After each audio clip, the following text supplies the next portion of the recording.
Bismillahirrahmanirrahim. Dalam video kali ini kita akan membahas sebuah tema yang sangat menarik yang dicetuskan oleh Lawrence Lessig yang berbunyi Code is Law. Di dalam dunia digital, kode adalah hukum tunggal yang menguasai segalanya.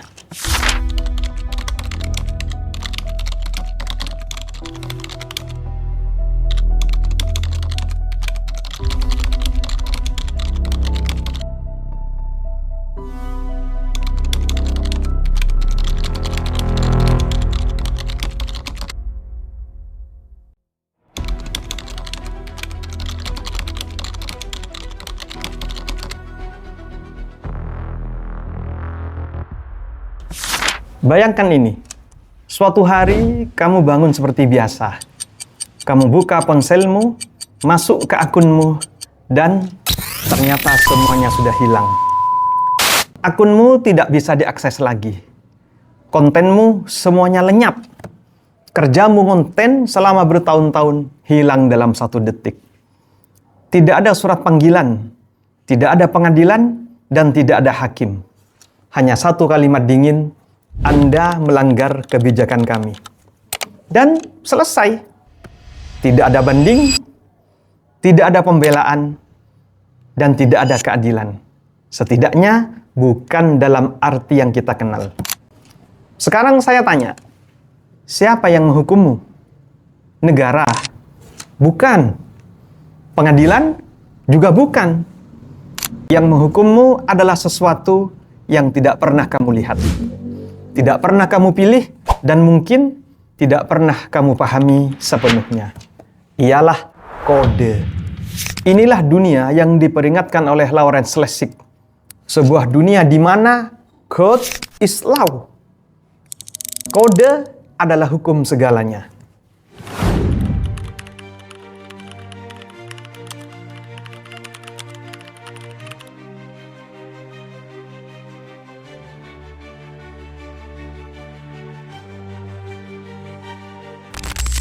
Kita hidup dalam 2 dunia. Dunia pertama, dunia yang kita kenal. Di sana ada hukum, ada aturan, ada pelanggaran, ada proses, dan ada keadilan. Kalau kamu bersalah, kamu diadili. Kalau kamu tidak bersalah, kamu akan dibela. Ada ruang bicara di situ. Sekarang, masuk ke dunia kedua, ialah dunia digital. Di sini tidak ada ruang bicara. Tidak ada kalimat mungkin, dan tidak ada kalimat nanti kita lihat. Yang ada hanya 2 kemungkinan, bisa atau tidak bisa. Kamu mau mendownload file? Kalau sistem mengizinkan, itu bisa kau lakukan. Tapi kalau sistem tidak mengizinkan, itu tidak bisa kau lakukan. Selesai. Tidak ada diskusi apapun. Disinilah letak kekuatan yang mengerikan itu. Kalau hukum di dunia nyata berkata, jangan lakukan ini, maka kode di dunia digital berkata, kamu bahkan tidak akan pernah bisa melakukannya. Dan mari kita jujur, mana yang lebih kuat? Larangan atau justru ketidakmungkinan? In a world controlled by data, one breach can change everything. They live in the shadows. They don't ask for permission. They take it.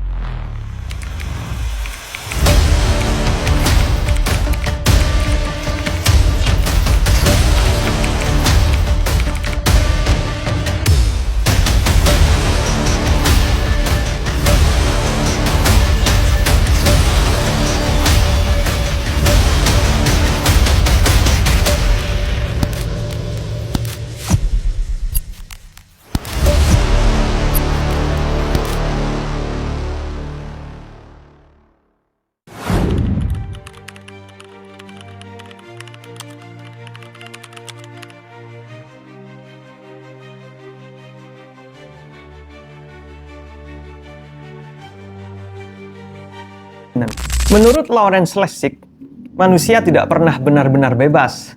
Kita selalu diatur oleh 4 kekuatan. Yang pertama oleh hukum, yang memaksa dari luar yang menghukum kita setelah kita melakukan pelanggaran. Yang kedua adalah norma yang mengikat dari dalam berupa rasa malu dan rasa tidak enak. Yang ketiga adalah pasar yang menggoda dan membatasi. Harga menentukan pilihan. Dan yang terakhir, kode yang tidak memaksa, tidak membujuk, tidak menakut-nakuti, tapi langsung menentukan apa yang mungkin dan apa yang mustahil. Dan di era digital seperti sekarang, kekuatan keempat ini bukan lagi sekedar alat. Dia telah menjadi penguasa.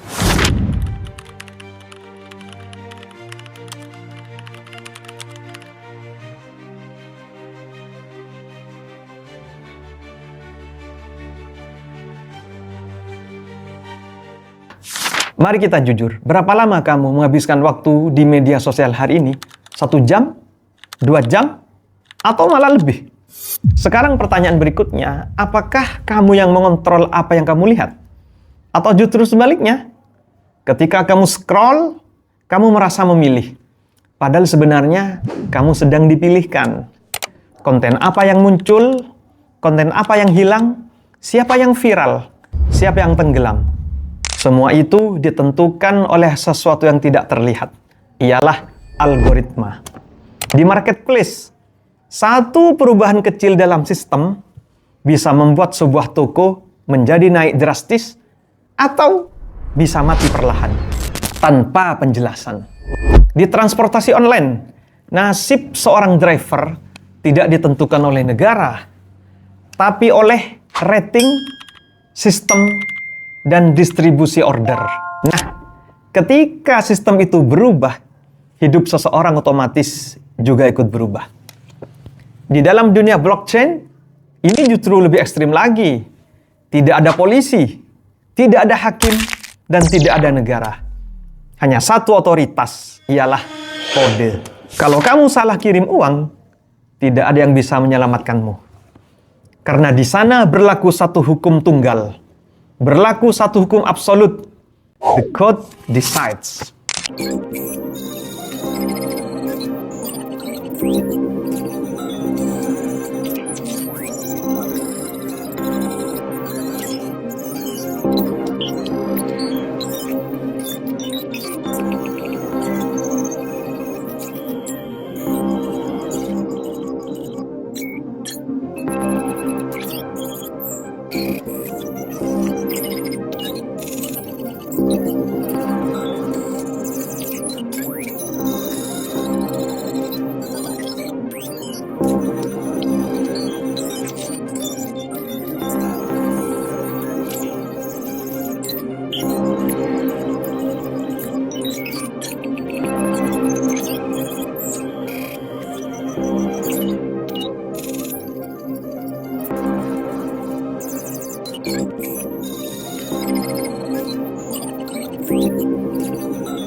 Sekarang kita masuk ke pertanyaan yang lebih besar, lebih dalam dan lebih mengganggu. Apa yang terjadi ketika kode lebih kuat dari hukum negara?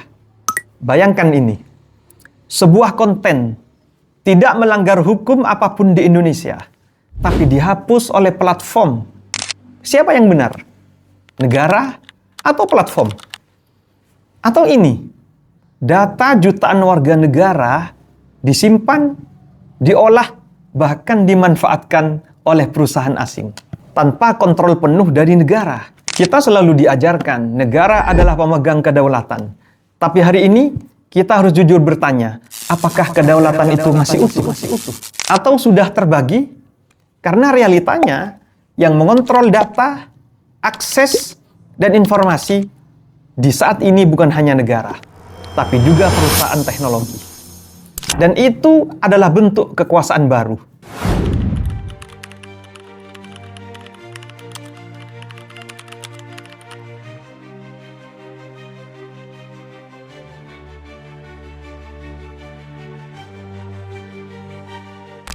Indonesia tidak berada di luar cerita ini. Kita ada di tengahnya. Setiap hari, setiap detik, kita bergantung pada platform, aplikasi, dan sistem digital. Ekonomi kita, komunikasi kita, bahkan identitas kita terhubung dengan semua sistem itu. Tapi masalahnya, kita tidak sepenuhnya mengendalikannya. Ketika algoritma berubah, UMKM bisa jatuh. Ketika kebijakan platform berubah, penghasilan bisa hilang. Dan disinilah letak bahayanya. Ketergantungan tanpa kedaulatan.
Lalu apa yang bisa dilakukan?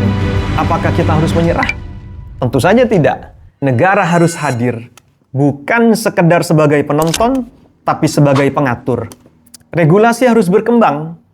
Bukan hanya mengatur manusia, tapi juga mengatur sistem dan algoritma.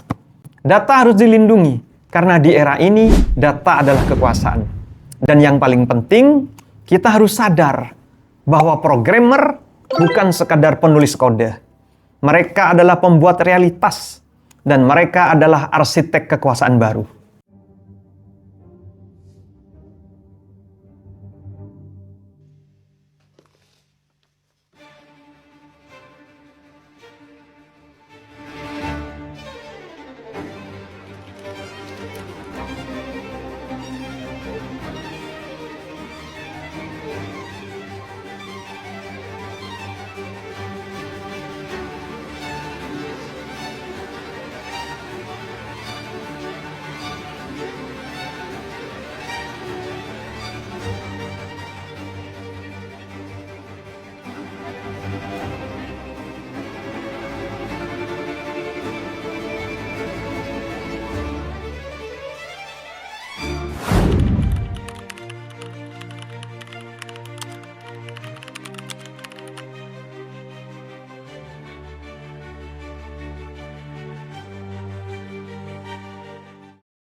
Kalau kita lihat lebih dalam, ini bukan sekedar perubahan teknologi, ini adalah perubahan peradaban. Dulu, hukum dibuat oleh negara. Sekarang, hukum juga dibuat oleh sistem. Dulu, kekuasaan ada di tangan pemerintah.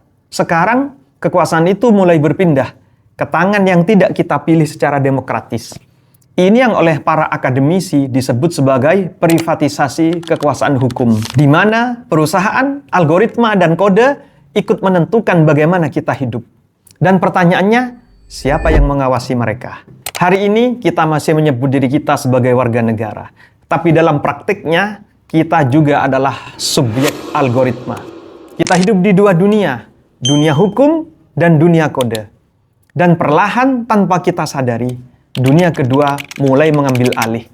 Maka pertanyaan terakhir, dan mungkin yang paling penting, apakah kita masih mengendalikan teknologi atau justru kita yang sedang dikendalikan oleh teknologi? Silakan tulis di kolom komentar.